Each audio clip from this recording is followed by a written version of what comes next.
कई माताओं की आस रहती है मेरी बहू आएगी गरम रोटी देगी, बहू आएगी गरम भोजन देगी, बहू आएगी मुझे पाँव पड़ेगी, बहू आएगी मेरा सम्मान करेगी, और मालूम पड़े चंद्र घंटा आ गई तो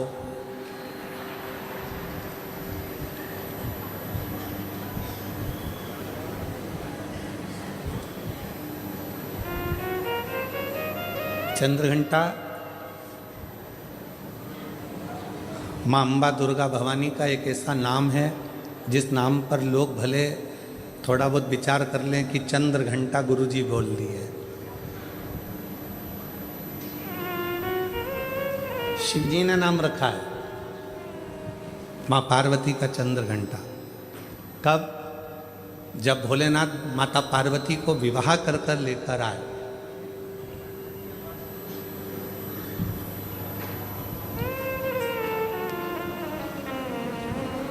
चारों तरफ तारकासुर के आतंक फैला हुआ था।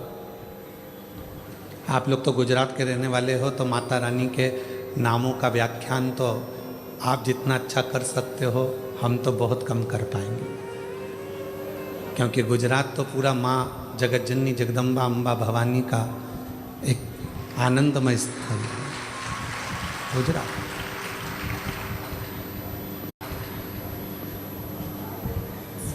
तो आप लोगों को तो ज़्यादा मालूम होगा कि माँ चंद्र घंटा का नाम चंद्र घंटा कैसे पड़ा। चारों तरफ तारकासुर के असुरों का आतंक फैला और शिवजी पार्वती जी के साथ विवाह कर लिए, और विवाह कर कर बाबा भोलेनाथ पार्वती जी को लेकर जब कैलाश पर पहुँचे,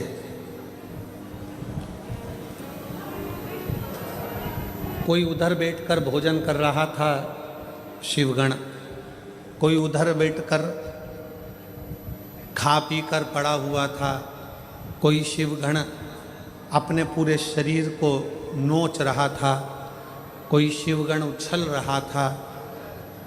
पूरे कैलाश पर भगवान शंकर के गणों ने अपना पूरा जमा कर रखा था, आड़ा टेढ़ा। कुछ बर्तन उधर पड़े हैं, सोने का उधर पड़ा है, आसन उधर पड़ा है, सब सामान यहाँ वहाँ पड़ा था। और भोजन भी कोई एक गण लेकर आता या बनाता तो सब आपस में झगड़ा कर कर उस भोजन को ग्रहण करते।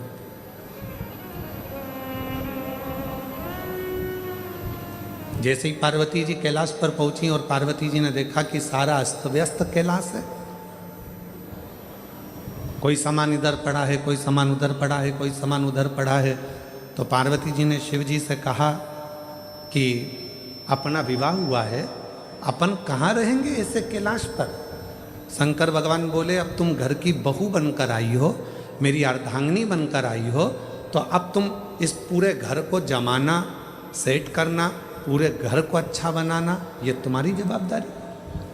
पार्वती जी ने कहा इतना बड़ा कैलाश और मैं जमाऊं? तुम अकेली नहीं, ये गण है ना इतने सारे, इनके साथ मिलके जमाओ। पार्वती जी बोली ऐसे गण खाए पिया पसर गए,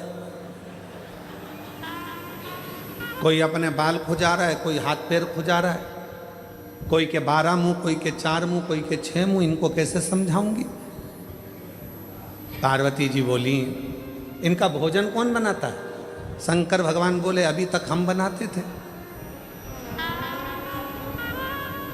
गणों का पेट भरने की जवाबदारी तो हमारी है, संसार का पेट भरने की जवाबदारी हमारी है।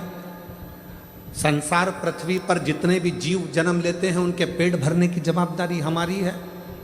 पर अब आज से तुम हमारे साथ शादी कर कर आ गई हो, ये सारी जवाबदारी हमारी खत्म हो गई। आज से पेट भरने की जवाबदारी तुम्हारी है, तुम अन्नपूर्णा बन जाओ और सबका पेट भरो। हमारी जवाबदारी खत्म हो गई। बहू सोचे कि ये सामान कौन जमाएगा, सास जेठानी की देवरानी, अब तुम ब्याह कर कर आ गई हो, तुम जमा।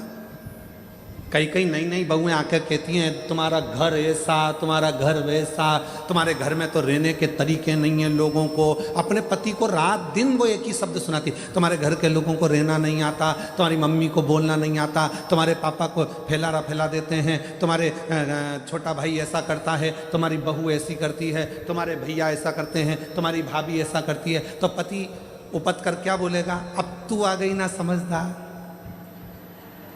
तू संभाल, बात खत्म। अब इतनी सी बात पर अगर झगड़ा करें, इतनी सी बात पे अगर अपन झगड़ा करेंगे, लड़ेंगे, तो कहां तक रीति, अब तू संभाल। पार्वती जी ने कहा मैं संभालूं, हाँ ठीक है।